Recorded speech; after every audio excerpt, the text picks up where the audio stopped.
Assalamu alaikum aspirants. Welcome to our next video of international law. In this series of video lectures, which is according to the syllabus of CSS and PMS, I will be discussing the topic which is weaknesses of international law. First of all, I will be discussing the outline and we will then dive into the weaknesses of international law. For each weakness, we will explore it along with example. By the end of this video, you will gain a deeper understanding of our today's topic. Now coming over to the outline of today's topic, in which I have listed some weaknesses of international law, such as voluntariness, lack of enforcement, lack of effective mechanism for dispute resolution, lack of effective sanctions, power imbalance, political consideration, fragmentation, cultural relativism. In the end, I will be concluding the topic. So coming over to our today's topic, international law is a complex and dynamic system that governs the relations between states and other actors in the international community. However, it also has certain weaknesses that can limit its effectiveness in achieving its intended objectives.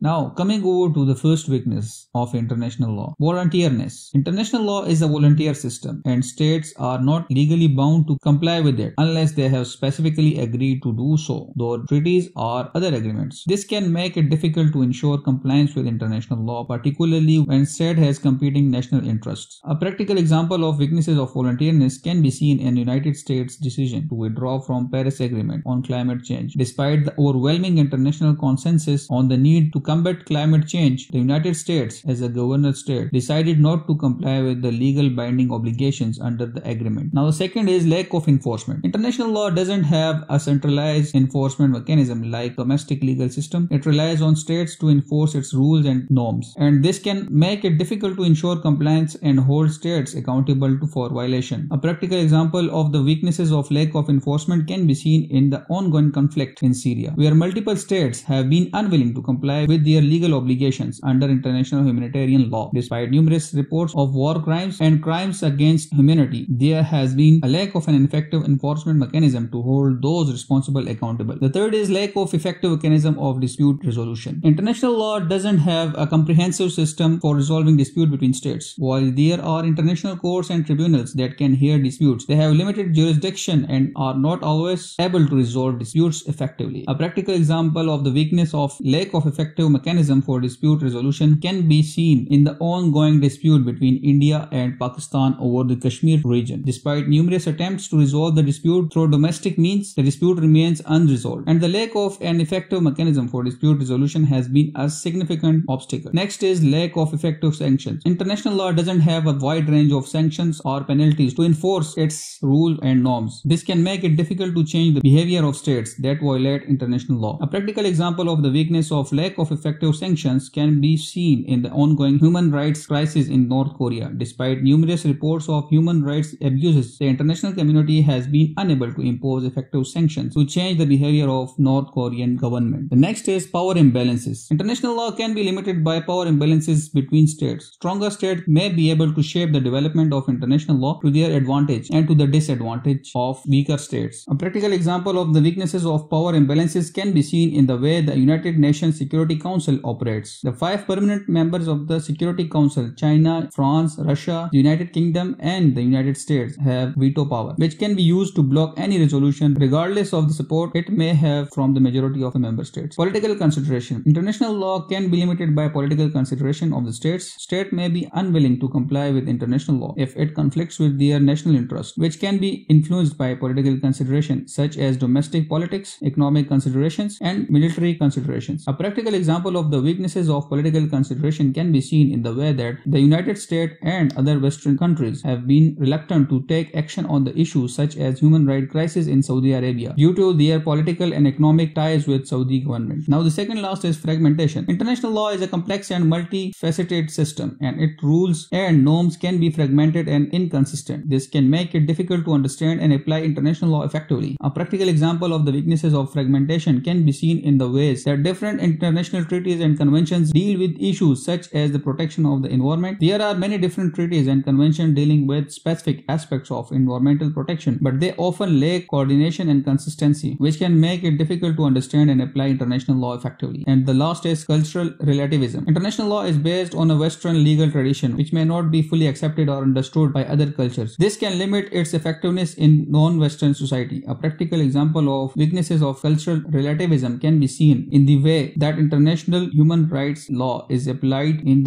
some non-Western society. Some states may not accept the universality of human rights and may consider that their own cultural tradition and values should be taken into account in the interpretation of human rights norms. Now, coming over to the conclusion, in summary, the effectiveness of international law can be limited by a number of weaknesses such as voluntariness, lack of enforcement, lack of effective mechanisms for dispute resolutions, lack of effective sanctions, power imbalances, political considerations, fragmentation, and cultural relativism. These weaknesses can make it difficult to ensure compliance with international law and achieve its intended objectives. However, it is important to note that international law is a complex and dynamic system, and its strengths and weaknesses can vary depending on the specific context and issues it is being applied to. It is important to understand these weaknesses in order to address them and to work toward making international law more effective in achieving its intended objectives. With this, I come over to the end of my today's topic. So thank you for watching and stay updated by subscribing the channel and share it with your other fellows. I thank you all.